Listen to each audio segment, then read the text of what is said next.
Hello दोस्तों, रणविजय के साथ ये मेरा दूसरा सेशन है। और आप देख रहे हैं कि पहले से ये काफ़ी शांत है। पहले इन्हीं टायरों को ये काफ़ी कूद कूद के छलांग लगा के क्रॉस कर रहा था। अब जैसे ही इसका कॉन्फिडेंस बढ़ेगा, इसकी स्पीड कम होगी और ये पेशेंस के साथ बच के इनको क्रॉस करेगा। Practice makes a man perfect. Same with the horses, practice makes a horse fearless and perfect।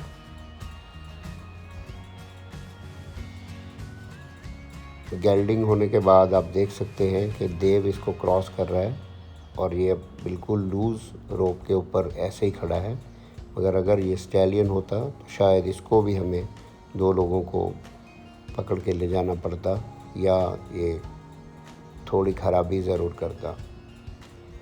तो कुछ लोग बहुत ही माइंड करते हैं कि घोड़ों को गेल्ड नहीं करना चाहिए।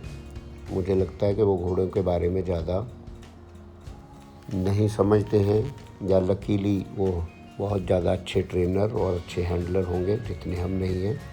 मगर मैं तो राइडिंग के लिए हमेशा ही गेल्डिंग घोड़ा प्रेफर करता हूँ। और मैं अकेला नहीं हूँ जो घोड़ों को गेल्डिंग कराते हैं हम लोग, या गेल्डिंग घोड़ों की राइड पसंद करते हैं। पूरी दुनिया में जो घोड़े कंपटीशन जीत रहे हैं, शो जंपिंग में, ड्रेसाज में, एंड्योरेंस में और भी रेसेस में, उसमें बड़ी गिनती गेल्डिंग घोड़ों की होती है। क्योंकि स्टैलियंस काफ़ी अनप्रडिक्टेबल और मूडी रहते हैं, क्योंकि उनके ऊपर टेस्टोस्टेरोन लेवल भारी रहता है। अब ये घोड़ा एक घोड़ी के बिल्कुल साथ सटते हुए भी सारे काम कर रहा है।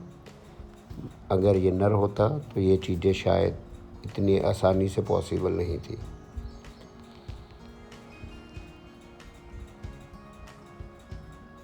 काफ़ी आराम से अब ये घोड़ा इन चीज़ों को अडॉप्ट कर रहा है। अगर एक घोड़े के साथ मिनिमम 60 डेज़ या 100 डेज़ का आप एक कोर्स करते हैं तो आप अपने घोड़े में और अपने आप में बहुत ही अंतर महसूस करेंगे। आपका भी ट्रेनिंग का जो स्टाइल है, आपके ट्रेनिंग के तरीके हैं, बहुत ही सुधर जाएंगे। आपका एक्सपीरियंस बढ़ जाएगा और आपके घोड़े का भी एक्सपीरियंस बढ़ जाएगा। कुछ लोग पूछते हैं कि कोई ऐसी किताबें बताएं जिनसे घोड़ों के बारे में आप पढ़ सको। मैं कहता हूं कि आप घोड़े के साथ काम करना तो शुरू करो। आजकल तो किताब की भी ज़रूरत नहीं है। यूट्यूब पे किसी अच्छे से ट्रेनर को फॉलो करो। एक को भी मत करो, 10 को देखो, 20 को देखो, उनके जो बेस्ट पॉइंट्स आपके हिसाब से ठीक आए। क्योंकि सबका ट्रेनिंग का पेशेंस लेवल अपना होता है। ज़रूरी नहीं कि जिस ट्रेनर को आप फॉलो करें उसके तरीके भी आप अपना सकें, क्योंकि आपकी पेशेंस जो है वो ट्रेनर के जितनी नहीं है। ट्रेनर को हो सकता है 40 साल हो गए और आपको केवल और केवल 4 दिन। मगर ट्राई अगेन, कोशिश करिए कि अपने घोड़ों को कम से कम तंग किए बिना आप उनको ट्रेन कर पाएँ। वही आपकी काबिलियत है। मैंने अपने आप को बहुत ही मुश्किल से सुधारा है। जब मैं लोगों को घोड़ों को मारते हुए देखता था तब मुझे भी लगता था कि मारे बिना इनको नहीं समझाया जा सकता। तो सेम हम लोग भी करते रहे हैं, हंटर लेके घोड़े पे बैठना, डंडे से घोड़े को मारना। मगर जैसे जैसे आप पढ़ते हो, सब चीज़ों को नोटिस करते हो कि दुनिया घोड़ों को कितने प्यार से ट्रेन करती है, तो आपको हंटर की डंडों की ज़रूरत बिल्कुल भी नहीं पड़ती। सो अच्छे लोगों को फॉलो करो तो आप भी अच्छे ट्रेनर बन जाओगे। पहले हम जिनको देखते थे गांव देहात में फॉलो करते थे, उनके पास हंटर रहता था और वो सटाक सटाक हंटर मारते थे। तो हमें भी लगा कि ये तरीका ठीक होगा। मगर जैसे मैंने अंग्रेज ट्रेनर्स को देखना, फॉलो करना शुरू किया, तब आपको समझ आती है कि नहीं, बहुत अच्छे तरीके भी हैं। सो इन चीज़ों की मार की या किसी चीज़ की कोई ज़रूरत नहीं है। ये घोड़ा इन चीज़ों से अभी भी डर रहा है, जस्ट सेकंड डे। मगर धीरे धीरे जैसे इसको ये चीज़ें रोज़ दिखाई जाएंगी, इसके सब तरह के डर मिट जाएंगे।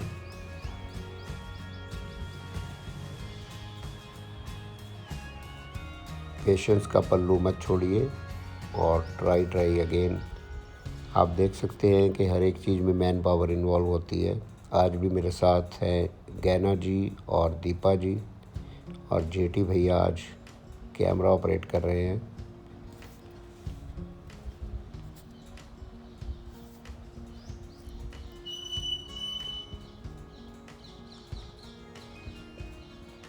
हिलती हुई चीज़ों से, उड़ती हुई चीज़ों से घोड़े खूब डरते हैं और कभी भी बिदक के भाग जाते हैं।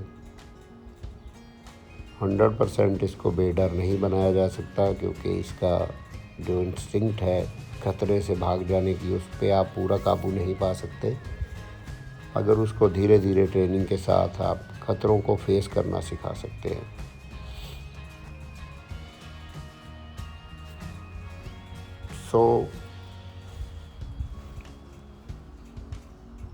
टी टाइम हो गया है।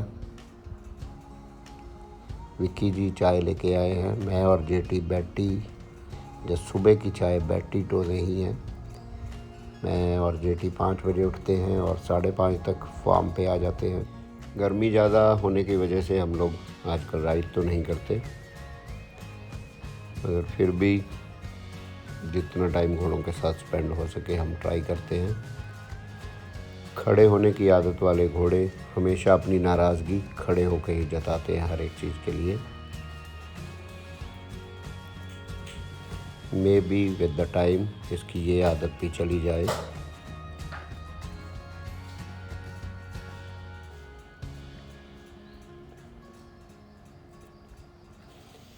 लेट्स सी इस चीज़ में कितना समय लगेगा। बाकी समय आपके पास जितना भी हो, और हमारा कोई एम भी नहीं है इसको किसी कंपटीशन के लिए तैयार करने का, सो हमारे पास खूब समय है इसको एक बेटर घोड़ा बनाने के लिए।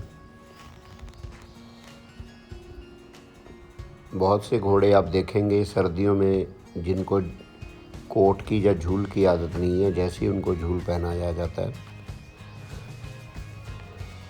वो एकदम से डरते हैं, दबे लगते हैं। तो इस तरह की ट्रेनिंग से आप वो आदतें भी अपनी दूर कर सकते हो।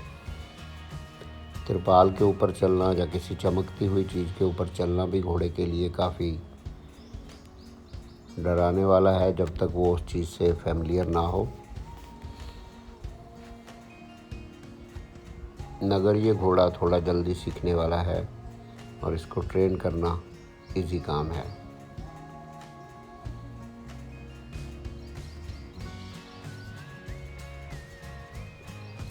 आपको एक दिमागदार घोड़ा मिल जाए जो अच्छा लर्नर हो, वो किसी भी आदमी को अच्छा ट्रेनर बना देता है। अगर धीरे धीरे जब आप एक अच्छे ट्रेनर बन जाएंगे, फिर आप किसी भी घोड़े को इजीली ट्रेन कर पाएंगे। ये नीचे हमने लोहे की शीट रखी हैं 2, ताकि जो लोहे से टकराने की आवाज़ है, कई बार आप देखते हो आप घोड़े को वेइंग ब्रिज के ऊपर या कांटे के ऊपर लेके जाते हो तो घोड़ा उसके ऊपर भी नहीं चढ़ता है, या रोड कोई पुल क्रॉस कर रहे हो उस पर कहीं लोहा हो, उसके ऊपर भी घोड़ा उसको नहीं क्रॉस करता है। तो हमारी जो ट्रेनिंग है वो इस तरह से है कि हम हर एक चीज़ को अपने घर में ही दिखा दें।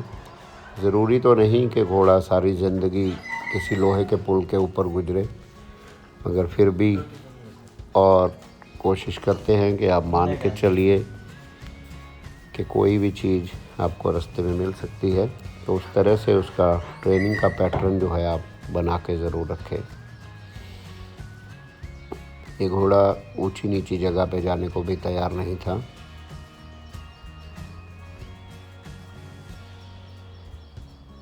सो इसको विदाउट सैडल और विदाउट सवार मैं ट्राई करूँगा कि पहले ये अपने मसल भी बना ले और अच्छे से ये सब चीज़ें, इसका डर निकल जाए। और ये ऐसे रेत के टीलों पे चढ़ना काफ़ी थका देने वाला काम है, क्योंकि पैरों के नीचे से मिट्टी जब खिसकती है घोड़े को डर लगना स्वाभाविक है।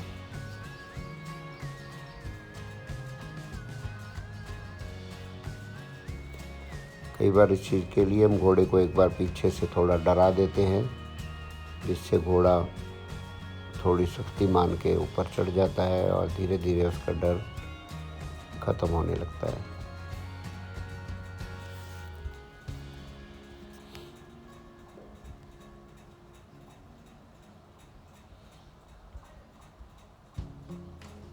चलिए दोस्तों, एंजॉय द वीडियो। जल्द इसका जो 3rd सेशन होगा उसका वीडियो भी मैं आप लोगों के साथ शेयर करूँगा। थैंक यू वेरी मच हमारे साथ बने रहने के लिए।